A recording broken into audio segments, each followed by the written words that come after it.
After posting my recent interview with the developers of Ashes of the Singularity II, I realized you might be interested to see more gameplay of the current alpha version of this upcoming massive scale RTS. So in this video I'm going to show you both a skirmish and a multiplayer match and talk about the economy, base building, unit recruitment, types of units and their capabilities.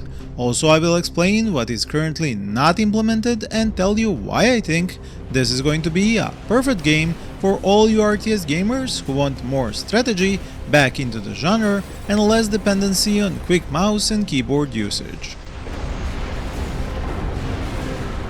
In this current alpha version, Ashes of the Singularity II uses a system of procedurally generated maps, which go through many cycles to eliminate as many resource placement imbalances or topography-based unit pathing issues as possible. So this isn't one-off map generation, but a product of many iterations. As only the Earth faction is currently available, matches in the alpha are mirror matches, but the final version will have 3 factions and they will have quite different units and playstyles. You start a match with an HQ building and a single scout unit, while the Rentium deposits have to be exploited by constructing refineries over them. This is the basic resource marked in the white cube on the top left UI. These refineries cost you building slots in the first territory that you control, and you can only construct buildings inside your territory borders. The Barracks building unlocks recruitment of 2 infantry types, the regular and anti-vehicle ones. You can see which buildings you have constructed in the region's UI at the bottom left, and you can destroy buildings you no longer need to free up building slots. To produce ground vehicles, you need to construct a motor pool, while for air units you need an airfield building. The economy in Ashes of the Singularity II is of the streaming type, just like in Beyond All Reason, Total Annihilation and Supreme Commander. This means you can easily stall your eco if you start to produce too many units or construct too many buildings at the same time.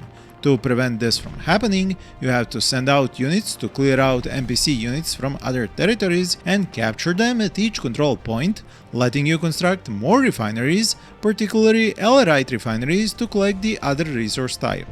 Once you have captured a few territories, NPC units start to spawn in, slowing down more expansion until you build up an army which can continue clearing and taking over more territory. This is where the army system comes in, as you can order up new units to reinforce already existing armies or recruit new units as new armies and control them individually. But the idea of Ashes of the Singularity II's gameplay is to control armies and set a general direction of combat rather than to micro-individual units in combat. In other words, to be a general of a war, not a commander of a battle.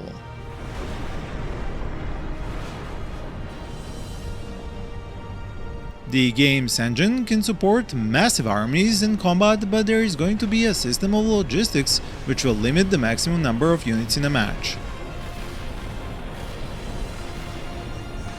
There are buildings which need to be constructed to increase this limit, but for this alpha version test, these and the whole logistics system were disabled.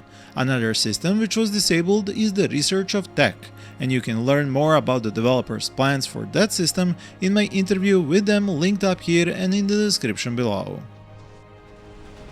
The balance of units follows a very natural system. Tanks will blow up light vehicles with ease, anti-tank infantry will prevent tanks from advancing, and since they can't drive over and crush them, for now at least, even a huge expensive mech walker unit will take time to deal versus several cheap groups of anti-tank infantry.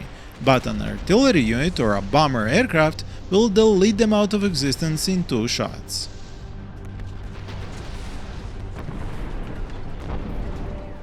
These maps have lots of terrain elevation baked into them, and this can be both an advantage and a problem for each player depending on positioning and unit pathfinding. First of all, high hills block line of sight, and while you can see some distance into a valley, you can't see anything past a hillside. As there is a real fog of war system in Ashes of the Singularity II, you have to construct radar stations, and higher up on hills the better. These don't clear away the fog, but rather give you heat maps of enemy locations in them. These are neither fully accurate or very informative, so you just know something is there, and the larger the red spot, the more enemy units are there. This is where land and anti-air turrets come into play, letting you secure your territory gains and free up your units and armies to go elsewhere to fight or conquer. But the devs made sure to prevent turrets from being able to hold off entire armies and become too powerful. Now that we have gone over the basics, let's jump over to a multiplayer match and you will learn why I said in my interview with the developers that the game feels like chess. The multiplayer is also where the idea of procedurally generated maps is most problematic, as you need the starting areas for both players to be equally rich in resources and offer equal speed of movement. Otherwise, one player is going to have an advantage and it won't be a fair match. This is exactly what happened to me in this match, as capturing new territories and finding deposits of Ellerite around hills and due to poor pathfinding of units ended up slowing me so much that I was starved of Ellerite for a long time and ended up behind in the match. It snowballed from there, but because this isn't a fast game, it didn't end the match immediately. I was still able to fight out many fights with different unit compositions, and you can see how the more powerful a unit is, the less individuals it has in its unit. Infantry is made up of half a dozen soldiers, as are vehicle scouts, but a mech unit or a bomber are solo. The strategic zoom and the ability to quickly zoom into the heat of the battle gives you both an easy way to control the battlefield and enjoy the fireworks. You can see here how two wings of rocket aircraft can quickly destroy tanks, but are shot down equally fast by ground-based AA vehicles. Because of the distances involved, sending a big ball of units into an enemy base might feel like the endgame move, but your reinforcements take a very long time to join the battle, especially if you are producing them from your starting territory, while the defending player starts to fight as soon as his units leave his buildings. So when I was starting to pivot into defensive turrets and bomber aircraft, my opponent took a very long time to produce and get artillery and anti-air units to the battle inside my territory. Personally, at this alpha stage, I enjoyed the gameplay of Ashes of the Singularity II immensely, as I was getting the feeling that the game both gave me more time to think and the opportunity to execute my plans.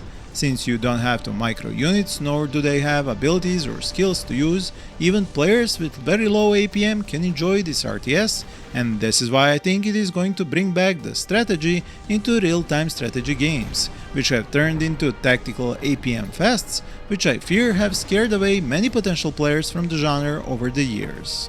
Do let me know if you agree and what you think about the game in the comments below, while you can use the cards on the screen and links in the description to see more such games.